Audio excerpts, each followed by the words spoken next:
Hello दोस्तों, जय बिहार जय भारत।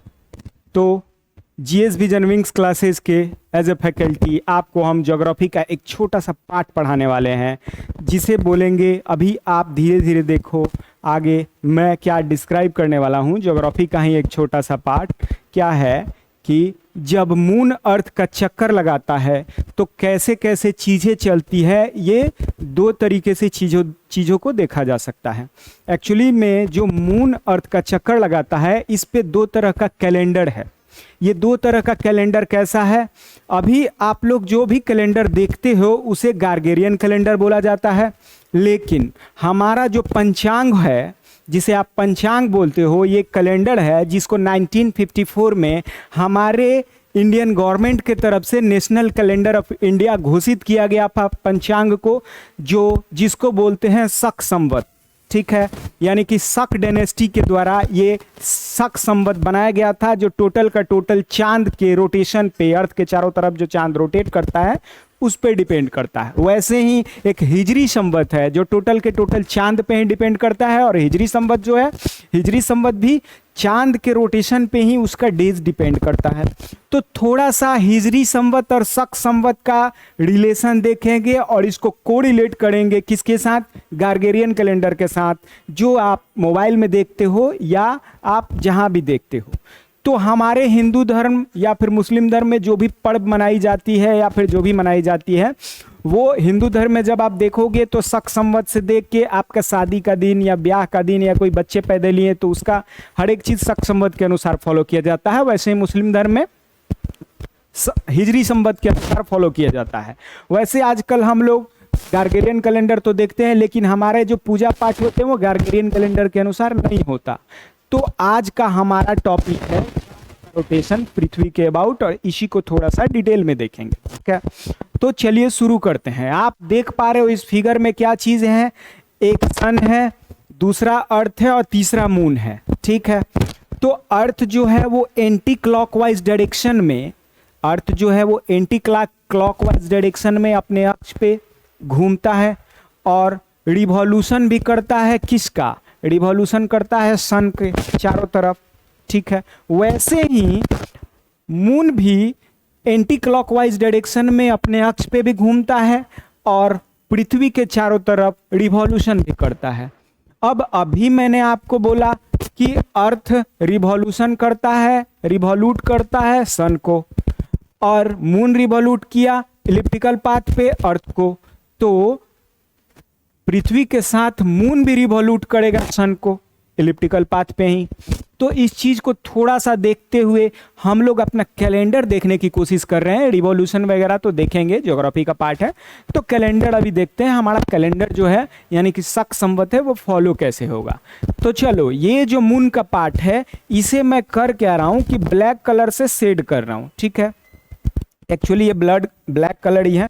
ठीक है, और जो भी कलर मैं अगर व्हाइट करूंगा, व्हाइट कलर से अगर शेड करूंगा तो वो दिन को रिप्रेजेंट करेगा, और ब्लैक कलर रहेगा तो रात को रिप्रेजेंट करेगा। तो ये इसमें मैं बिल्कुल भी व्हाइट कलर का शेड नहीं करूंगा। ये पहला दिन, तो इसको मैं एक नाम देता हूं न्यू मून। ठीक है, इसको मैं नाम दे देता हूं न्यू मून।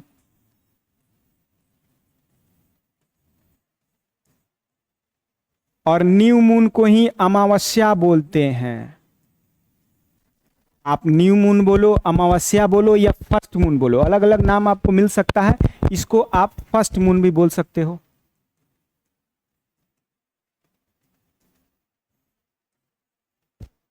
यानी कि न्यू मून बोलो, अमावस्या बोलो या फर्स्ट मून बोलो, ये एक ऐसा मून की कंडीशन है जिसको हम देख नहीं सकते। यानी कि रात, वो रात जिस रात को हमें मून बिल्कुल भी ना दिखाई दे, शाम के 6 से सुबह 6 बजे तक कभी भी ना दिखाई दे, उसी रात को अपन न्यू मून, अमावस्या या फर्स्ट मून बोलते हैं। ओके, चलिए नेक्स्ट डे आते हैं। आपको नहीं दिखा, नेक्स्ट डे क्या होगा कि पहला दिन, अमावस्या के बाद पहला दिन, इस दिन भी लगभग नहीं दिखेगा, और दिखेगा भी तो कुछ फ्रैक्शन ऑफ सेकंड के लिए, जो आप नोटिस नहीं कर सकते, नोटिसेबल नहीं होता। अब आते हैं सेकंड दिन। सेकंड दिन में थोड़ा देखो, पहला दिन में इतना कम दिखता है कि आप नोटिस नहीं कर सकते। सेकंड डे में थोड़ा सा विजिबल होता है मून, लेके चलते हैं 1 आवर के आसपास। ठीक है, 1 आवर के आसपास सेकेंड डे, और इसी को बोलते हैं दूज का चांद। दूज का चांद। अब आप देख पा रहे हो कि न्यू मून यानी कि पहला दिन चांद तो बिल्कुल दिखा नहीं, 0 डेज। अगर पहला दिन देखोगे तो भी नहीं दिखा, यानी कि 2 दिन के बाद चांद दिख रहा है। इसीलिए आपने कहावत भी सुनी होगी कि दूज के चांद हो गए हो। क्या आप दूज के चांद हो गए, इसका मतलब ये कि बहुत दिन से दिखे नहीं हो और बहुत दिन के बाद दिख रहे हो, इसको दूज का चांद आप बोल सकते हो। ठीक है, और दूज के चांद से बहुत चीजें रिलेटेड है। जैसे आप हिजरी संबत में जाओगे तो दूज का चांद देख के मुस्लिम धर्म में कुछ पर्व मनाई जाती है, आपको पता है। अगर आप इस चीज को डिटेल में जाओगे तो पता चलेगा। ठीक है, दूज का चांद हो गया। तीज के चांद तीसरे दिन क्या होगा, थोड़ा सा बढ़ेगा। अब देखो, एक्चुअली मैं ऐसा फोटो बना रहा हूँ अर्थ से, मैं क्योंकि 2D में बना रहा हूँ। अर्थ से जब आप देखोगे तो चांद कुछ यूं दिखता है, दूज का चांद कुछ यूं दिखता है, कुछ परसेंट ही दिखेगा। वो क्यों हुआ ऐसा, क्योंकि देखो सनलाइट से लाइट यहाँ आने के बाद टकराएगा। चांद हमें क्यों दिखता है, चांद के पास कोई भी ना रोशनी होता है ना हीट होता है। वो दिखता इसलिए है कि सन से लाइट चला, मून में टकराया और उसमें जितना हीट था उसको एब्जॉर्ब कर लिया मून। अब कुछ लाइट बचा, उसको रिफ्लेक्ट कर दिया। तो रिफ्लेक्शन के बाद हमारे पास जब आएगा तो हम देख सकते हैं। और कोई भी वस्तु आपको देखने का एक ही कंडीशन होता है कि उससे लाइट टकरा के आपके आंख के अंदर आना चाहिए, तभी आप देख सकते हो। और वही कंडीशन हो रहा है। तो दूज के चांद में पहली बार लाइट टकरा के हमारे पास आया, मान लेते हैं ये वाला पॉइंट, अर्थ के एक छोटा सा स्पेसिफिक पॉइंट पे हमें दूज का चांद दिख गया। ठीक है, फिर तीसरे दिन क्या होगा कि थोड़ा ज्यादा दिखेगा, चौथा दिन थोड़ा और ज्यादा दिखेगा। वैसे ही छठा और सातवां दिन 50% यानी कि आधा चांद हमें दिखेगा, लगभग आधा चांद छठा या सातवां दिन, 6 या 7th डे, यानी कि छठी या सातवीं इसको बोलते हैं। 6 और 7th डे हमें आधा चांद दिखेगा। और आधे चांद के बाद क्या होगा, क्योंकि चांद क्या है कि चांद का दिखने का साइज हमें प्रतिदिन बढ़ तो रहा है, साइज भी, और नंबर ऑफ आवर्स भी बढ़ेगा। अगर पहला दिन 1 आवर दिख रहा है तो लगभग दूसरा दिन आपको 2 आवर्स दिखेगा, चौथा दिन 4 आवर्स, ऐसे करके नंबर ऑफ आवर्स बढ़ते जाएगा आपका। ओके, 7th और 8th डे लगभग 6 घंटा दिखेगा और आधा दिखेगा चांद। और 7th और 8th, एक सेकंड 6 लिख दें, सॉरी, 7th और 8th डे हम क्यों बोल रहे हैं अभी थोड़ी देर में डिस्क्राइब करेंगे कि ऐसा क्यों बोल रहे हैं। ठीक है, फिर 9th डे आया, थोड़ा चांद का साइज बढ़ गया। ये जो मैं व्हाइट कलर से शेड कर रहा हूं, ये दिन चांद दिखने का रिप्रेजेंटेशन है कि इस इतना चांद इतना बड़ा दिखेगा। और धीरे धीरे चांद की साइज बढ़ते जा रही है। और जैसे ही 14 डेज आएगा तो 14 डेज को पूरा का पूरा आपको चांद दिखेगा, पूरा रात भी दिखेगा, यानी कि 12 आवर्स आप देख सकते हो। पूरा रात तो दिख ही रहा है और साइज भी बड़ा दिखेगा आपको, और पूरा का पूरा चांद दिखेगा। तो इसी दिन को बोलते हैं फुल मून। नाम तो सुने होंगे आप लोग। और फुल मून को ही पूर्णिमा बोलते हैं। फुल मून को ही क्या बोलते हैं, पूर्णिमा। देख लो आप, यानी कि यहां से चलना शुरू किए, 7th और 8th डे आधा दिखा, 14वां दिन 14th डे पूरा का पूरा हमें चांद दिख गया, पूर्णिमा हो गया। अब पूर्णिमा हुआ तो एक और बात आया, मान लो कि यहां अमावस्या था, बिल्कुल भी चांद नहीं दिखा था, यानी कि अंधेरा था। चांद नहीं दिखने का मतलब रात में अंधेरा होता है, और चांद दिखने का मतलब होता है कि रोशनी तो आ रही है लेकिन साथ में हीट नहीं आती। कभी भी आप चांदनी रात में बैठे हो और जब रोशनी आपके ऊपर पड़ती है चांद से रिफ्लेक्शन के बाद, तो क्या आप हीट फील करते हो? नहीं। लेकिन आप सन के नीचे में बैठ जाओ, अंडर बीनीथ ऑफ सन बैठो, फिर आपको बहुत हीट महसूस होगा।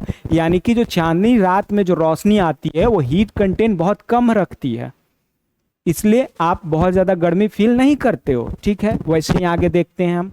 ठीक है, पहला दिन से 14 डे चले गए, आपको फुल मून मिल गया। ठीक है, अब फुल मून से चीजें उल्टा होना शुरू हो गई। फुल मून यानी 14 डेज, अब इधर से काउंट करोगे तो ये पहला दिन जो होगा थोड़ा कटेगा चांद और इतना पार्ट दिखेगा। ठीक है, थोड़ा कटेगा और इतना पार्ट दिखेगा। ऐसे ही चांद दिखने का साइज फ्लक्चुएट करते रहेगा, मतलब धीरे धीरे चांद छोटा होते जाएगा। फुल मून से लेके धीरे धीरे चांद छोटा होते जाएगा।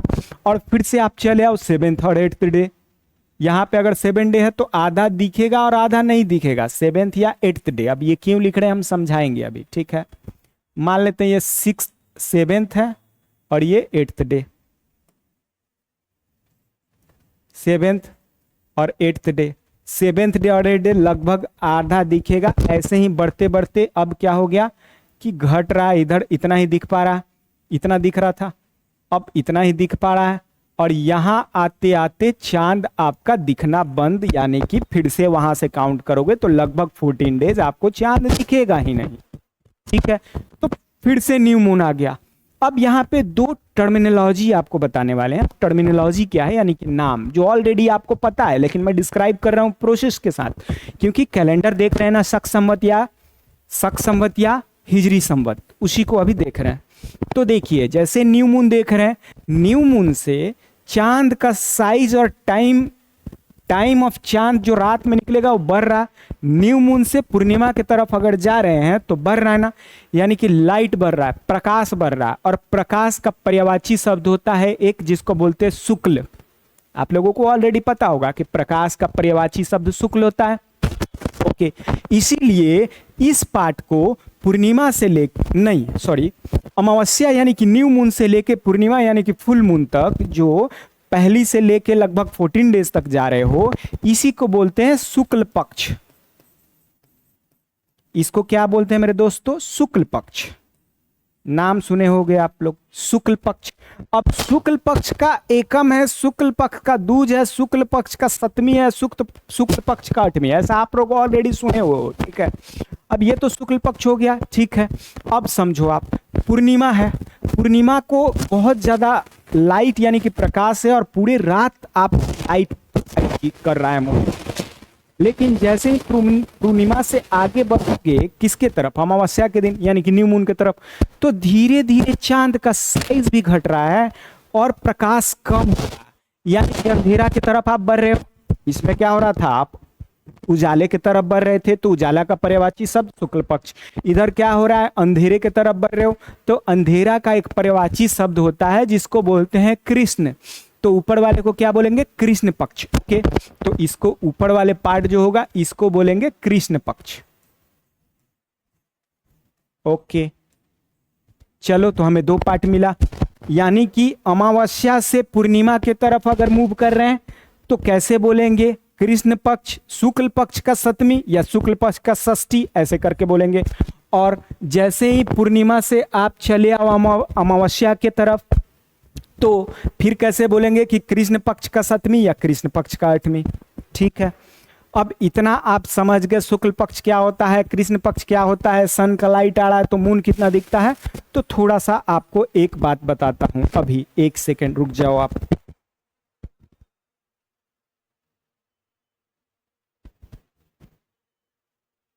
फिर हमें जरूरत होगी तो जूम इन करके देखेंगे, अभी फिलहाल थोड़ा सा हमें देखना है, इसलिए इसको साइड करते हैं, ठीक है। चलो, कुछ इंफॉर्मेशन पहले मैं आपको दे दूं। देखो, अर्थ जो है वो सन का एक चक्कर लगाने में लगभग कितना दिन लेता है बताओ आप लोग?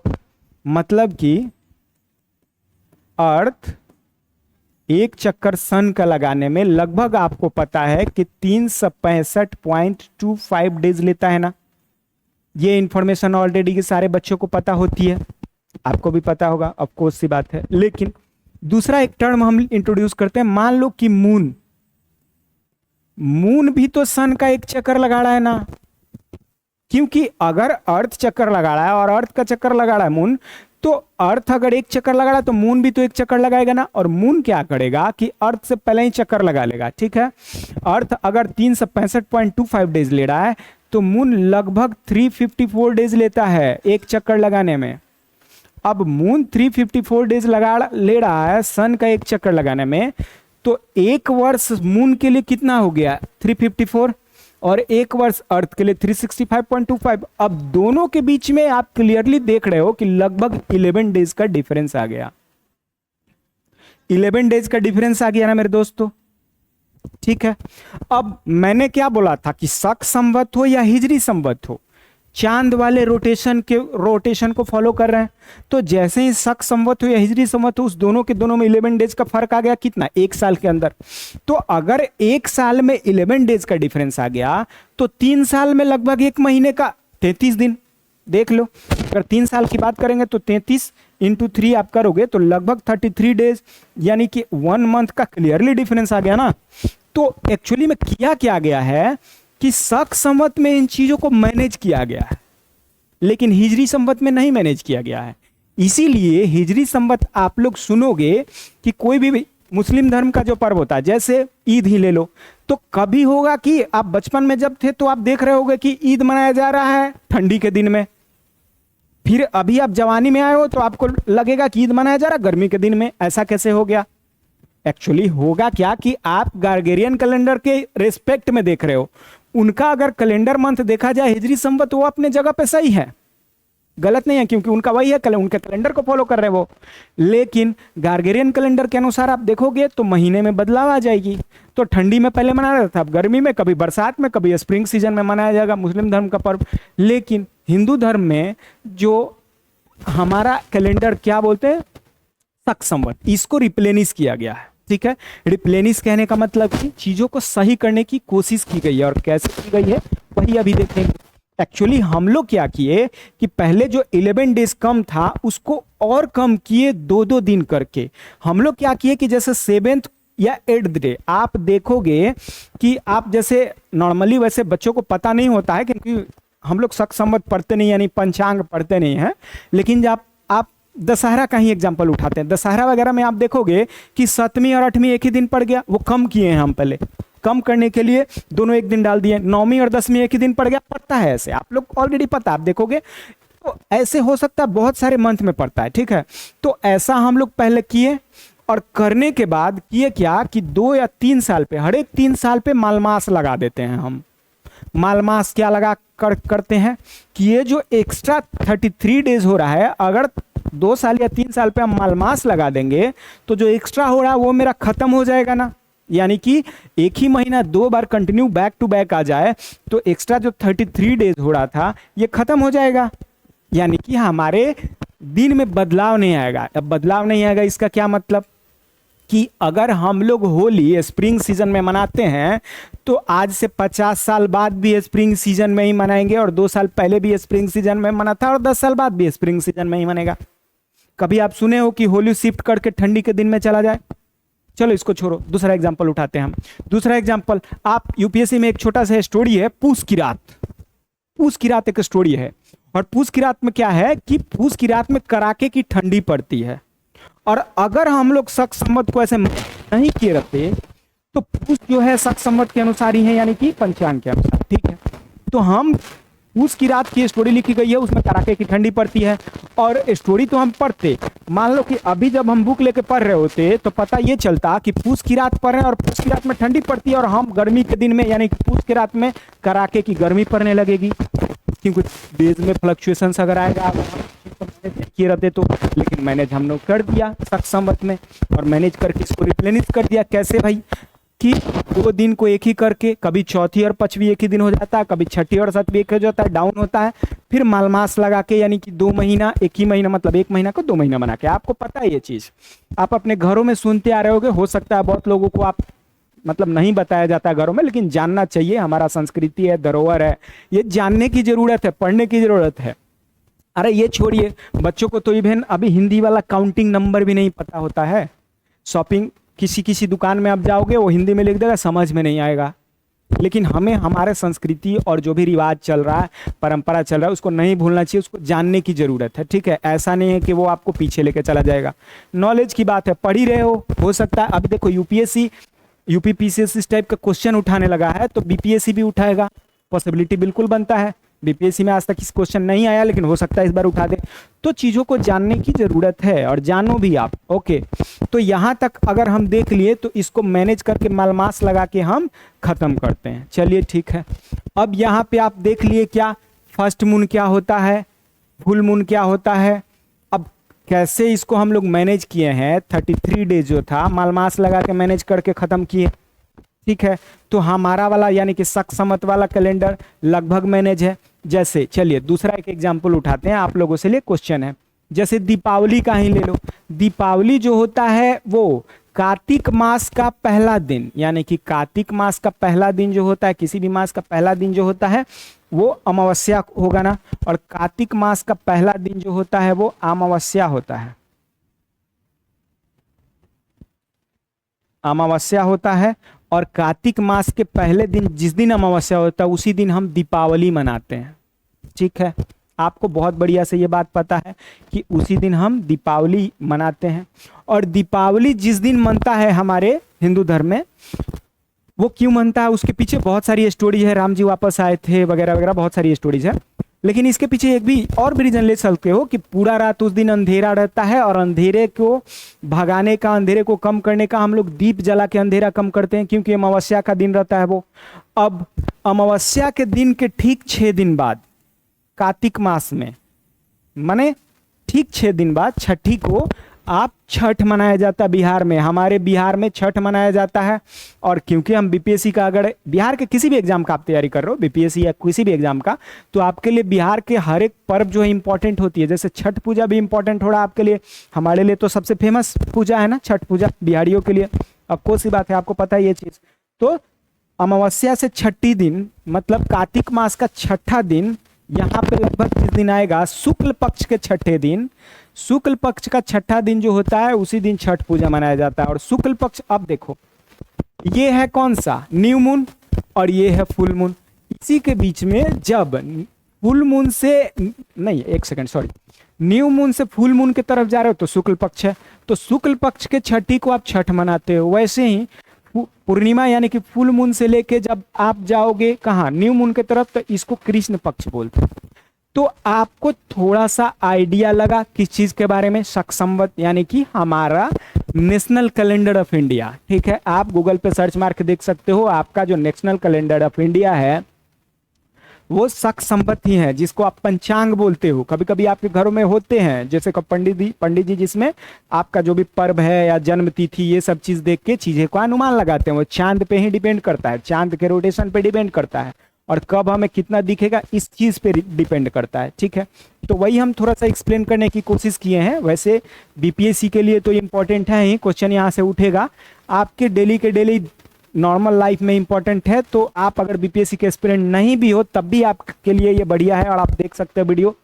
तो अभी ये वीडियो अभी हम खत्म करते हैं। धन्यवाद आप लोगों को वीडियो देखने के लिए। लेकिन एक बात अवश्य याद रखिए, आपको हम वीडियो प्रोवाइड तो करवा रहे हैं, लेकिन आपसे भी हमें कुछ चाहिए। आप इस चैनल को लाइक और सब्सक्राइब अवश्य करें, और वीडियो को जितना से जितना ज़्यादा हो सके शेयर करें, क्योंकि जितने बच्चों के पास जाएगी हमें मोटिवेशन मिलेगा, तो हम ज़्यादा से ज़्यादा चीज़ों को, ज़्यादा से ज़्यादा इन्फॉर्मेशन को हमारी टीम आपके लिए ला पाएगी, जिससे आपको फायदे होंगे।